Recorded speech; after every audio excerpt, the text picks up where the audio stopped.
is about this cute little Angraecum distichum.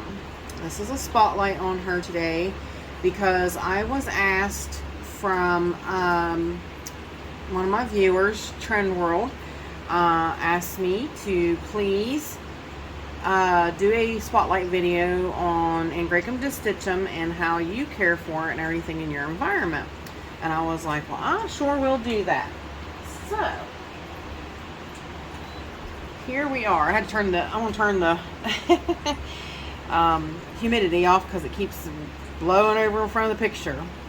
So basically, Angraecum distichum is a species of comet orchid that is found across sub-Saharan and tropical Africa, which, you know, kind of seems odd to me a little bit because it's little, like, you see how tiny its leaves are. It's little tiny leaves. It's really a mini, and they're almost succulent-like leaves. And they really, in times of, you know, not good water, they kind of do hold water and nutrients in their leaves, and you know, you don't really have to water them. Now, if you ever notice wrinkling in those leaves, then you know it's time to water. But they do like to stay moist most of the time. They do not like to really dry out. They don't want to be sopping wet, but they want to be moist. So like I said, they're native to Central Africa, particularly in the Cameroon, Uganda areas. It is also known as the two-road orchid, which, of course, you know, that's the one on one side, one on the other of the leaves. Is most of the time, it's really, they claim it's grown for the foliage, but honestly, and since I've owned it, I mean, I don't mind the foliage. The foliage is cute, but I adore the flowers and the scent. Oh, it smells fantastic. When it's in bloom, I will just sometimes hold that little thing in my hand and walk around the room just smelling it because it smells so good. It is really an awesome smell. I love it. And the only bad thing about this spotlight is that she's not in bloom, but I will insert a few pictures so that you can see. Her blooms are so small, but they are truly like diamond dust. They truly, when you can magnify in on them and see it, they are just glistening with just diamond orchid dust. It's beautiful. But basically, a lot of the internet says don't mess with the roots. They claim they're fussy. Now, honestly, since I've owned this one, I did repot it twice. Now, the best time, if you're going to try to repot, and you only repot when absolutely 100% necessary, and you do it in the spring. The springtime is the best time to definitely repot this plant. They claim to put it into media that you don't have to always change very frequently, but yet holds, you know, moisture. But that's not so easy to do. And I myself have her in tree fern. Now, tree fern does not last that long, so I don't know what I'm going to get into once that tree fern starts breaking down. But I will know that if I go to do anything with her, that it will be in the springtime before I do anything. And I probably won't do a whole lot and mess with the roots much, because I think that's basically what I did with her here, is I just kind of up potted her or slip potted her. So, but the way distichum grows is they grow into clumps, and as the years pass by, the clump will continue to expand. They do grow slowly, though. They're not a fast grower, and they're not ones that are real, you know, like you can, you know, some plants you can visually see them grow in a week. These ones are not like that. You don't see them really grow very fast. They can be grown in smaller pots mounted to wood, cork, or tree fir material. If they're grown in a pot, it says be sure to use medium that will last a while. Like I stated, they do not like their roots disturbed. A fine mix of perlite, charcoal, and small pieces of coconut and sometimes moss works well. So you see, those are definite moisture retentive medias. If mounted, use moss around the base of the plant, engulfing the roots so that they will have access to moisture, so that, you know, it holds the moisture after watering. Fertilizer, now when I fertilize her, I fertilize like once every 2 weeks is how I fertilize. She doesn't fuss with that at all, and of course I use the Jack's 2-part system to fertilize her.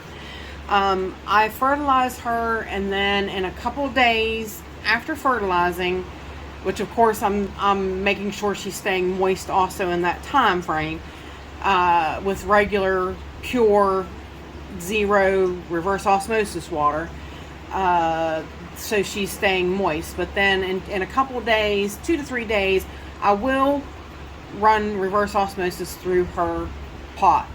I do not let her sit and get salty. These guys are very they're very sensitive to salt. They do not like salt buildups of any kind, and they do not fare well with tap water. They do like pure water. They like reverse osmosis water or distilled type water.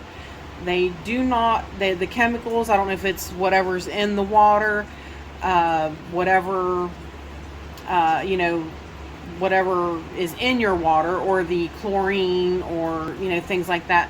But they don't fare well with tap water at all. So definitely, you know, it's got to be pure water. And really, that's basically it. Honestly, generally, they're easy to grow. They don't, this one has flowered two times for me already. It is an awesome gift from Sam. I'll put up his YouTube channel. I don't think he's been making videos much anymore, but he was starting into videos, and he had sent me her, and just her and Dittery, Angraecum Dittery, and another Cattleya, the Cattleya, I think Angel Eyes. And just, you know, the Angraecums have been doing really well. I'm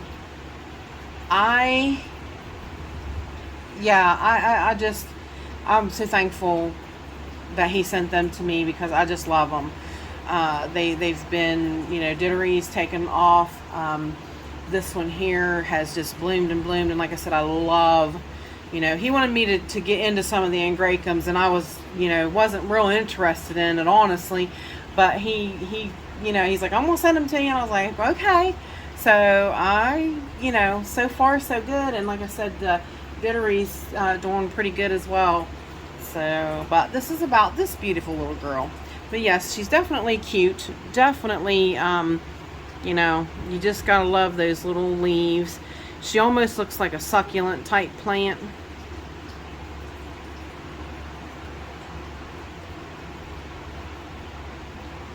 But she's a real interesting little plant, honestly. She blooms on new growths too as well. And see, like, these are all new growths. These will bloom soon, and they will bloom from the center of this axis, if you see where I'm pointing to. So that's always where, you know, a bloom spike will come out. Is that a bloom, or that's probably a new growth as well? Can't really see too close. Yeah, I believe that's another new growth. But these are all new growths here, and you'll see, like I said, see that you can see the spent spikes right there. There's a couple little old spikes, so you can see right where the if I can let it focus on it. For some reason it's not wanting to focus. There we go. You can see, like, right there, that little brown thing in the right beside of it. And the blooms are so small. Like, I've shown you pictures, which I'll see if I can find the pictures of them up against the size of my thumbnail, and they are so small, but they just look like little beautiful white angels or something, trumpets, or they're just amazing blooms. But she is one of my favorite plants. Definitely, if I'd say right now, top of my Angraecum list. The only thing is anytime if you want to put this plant in your collection, I would strongly suggest a mature plant like this one. Now, I tried 2 or 3 times with a seedling type, which is literally this size, like what this small growth right here is. And because, you know, generally, like you said, they don't like to be messed with. They don't want to be, you know, they don't like their roots messed with and such. So they would come and they was on a mount, and I would take them and pot them, and they died. They just died. They would not transform. They do not like to be messed with. But I wouldn't have. I mean, I think one time I did leave it on the mount, and it's still just the small seedlings do not thrive.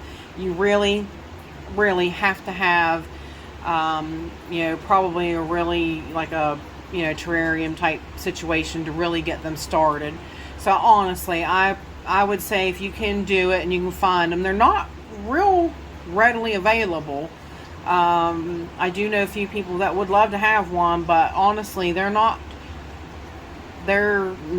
out there a lot. So when you see them, you know, you kind of need to snatch it up. But I would prefer, you know, I definitely did better with an adult size plant, a plant. So seedlings are definitely harder. But there you go. And that's really, honestly, that's how I care for this plant. So that's the spotlight on how I care for her. So with that said, I appreciate all you beautiful, wonderful people stopping by and hanging out with me. And bye for now, y'all. Till we meet again.